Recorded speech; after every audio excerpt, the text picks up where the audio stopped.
Why did humans love dogs so much? The wolf is standing just beyond the firelight, not close enough to touch, not far enough to ignore. Its eyes catch the orange glow of the flames. Around the camp, people stop moving. A hand tightens around a spear. A child is pulled closer.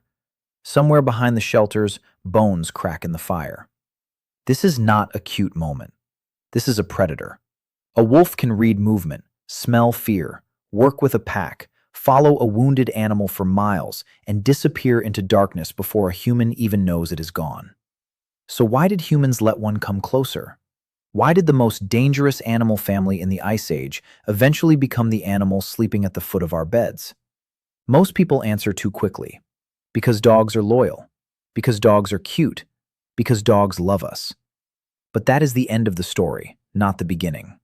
The beginning was colder, darker, and much more dangerous. Before farms, before cities, before horses, before cattle, before sheep, before written language, humans formed a bond with dogs. Not with a harmless animal, not with a plant eater, not with something easy to control. With a wolf. That is the mystery. Why did humans love dogs so much? The first answer is practical. Dogs were useful. In an Ice Age world, useful meant survival. A dog could hear something before humans heard it, smell something before humans saw it, follow tracks that disappeared to human eyes, warn a camp when something moved outside the circle of firelight. A dog was not just a pet. A dog was an alarm system with teeth. And unlike a modern alarm system, it did not need batteries, Wi-Fi, or a tiny instruction manual written by someone who clearly hated the customer. But usefulness alone does not explain love. Humans used stone tools. They did not bury them like family. Humans used spears. They did not look into a spear's eyes and feel understood. Something else happened. To understand it, we have to go back to a world where humans and wolves were not opposites. They were rivals. And weirdly, they were similar. Both lived in groups. Both hunted cooperatively. Both cared for young. Both understood hierarchy, attention, patience, and timing. Both could read bodies before words existed. A wolf watching a human camp may have understood more than we imagine. Who is weak? Who is guarding? Who is eating? Who is afraid? Who drops bones near the edge? And humans watching wolves may have noticed the same thing in return. Wolves were not random killers. They were organized, strategic, social. They moved like a family with a plan. Ancient humans respected that kind of intelligence because they lived by it too. The first relationship may not have started with affection. It may have started with distance. A wolf takes scraps. Humans tolerate it. The wolf returns. Humans notice it warns them when predators approach. The wolf notices humans leave food. The distance shrinks. Not in one magical Disney afternoon. Over generations. The less fearful wolves survived near humans. The less aggressive ones were tolerated. The ones that could read human behavior gained food. The humans who understood these animals gained warning, tracking, and maybe better hunts.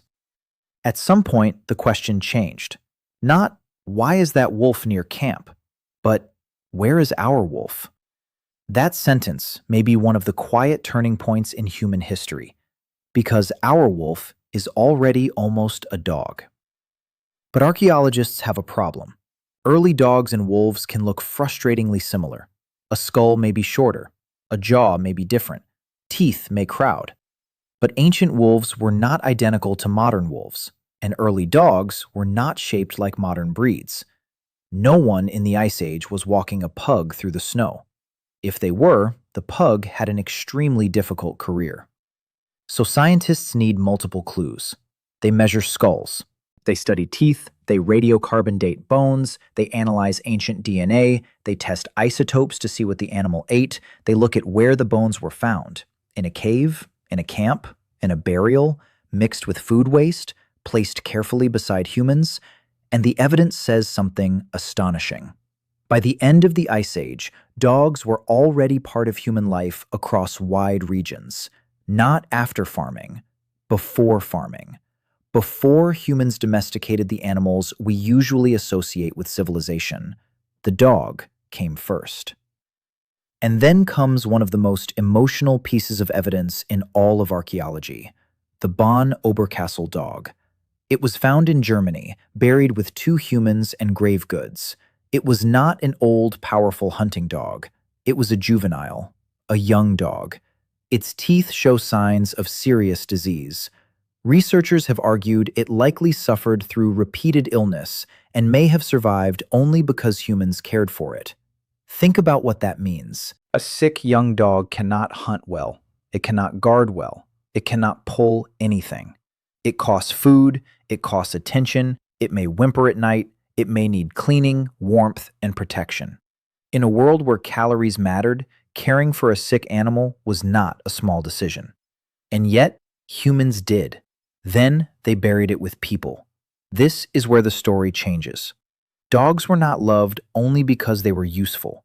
They became useful enough to be kept close.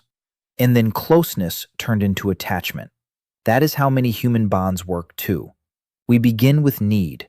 We end with love. But why did dogs fit into human emotions so perfectly? Part of the answer may be in their eyes. Modern research shows that when dogs and humans gaze at each other, both can experience increases in oxytocin, a hormone involved in bonding. Wolves do not seem to trigger the same loop with humans in the same way.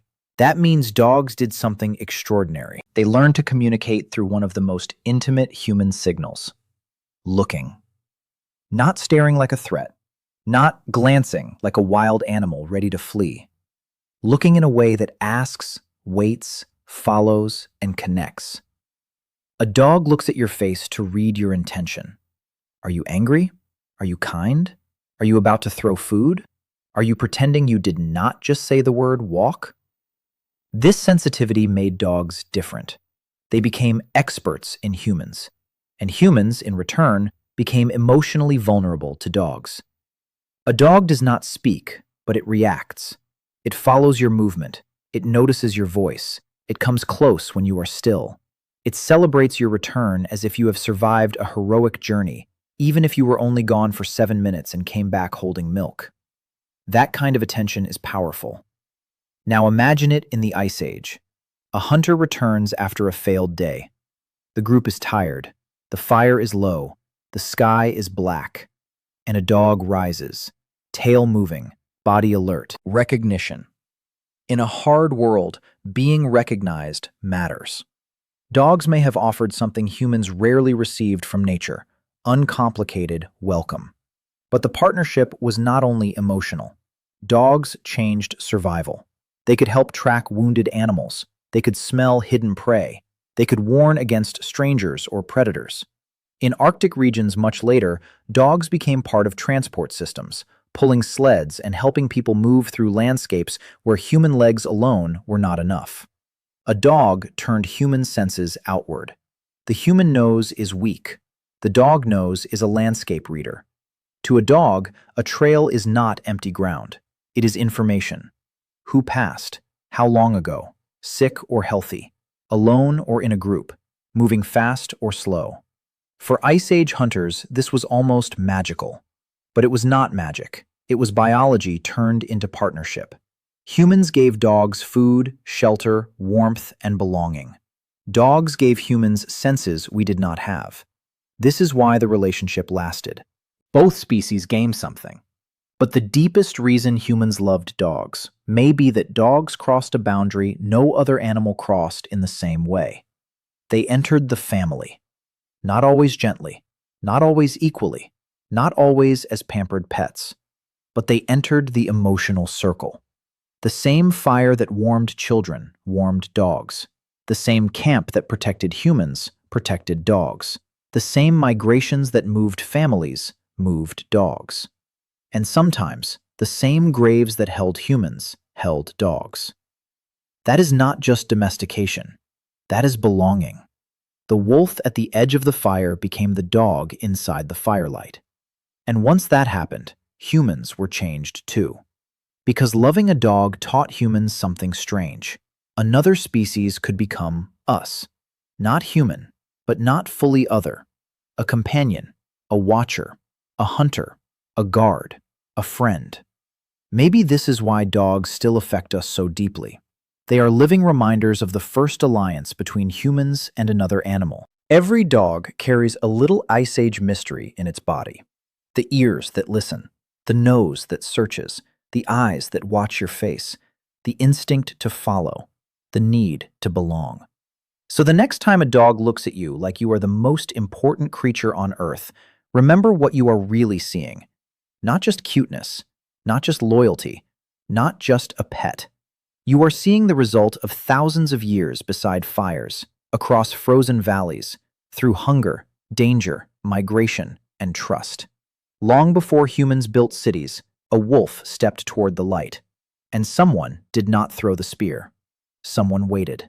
The wolf waited too.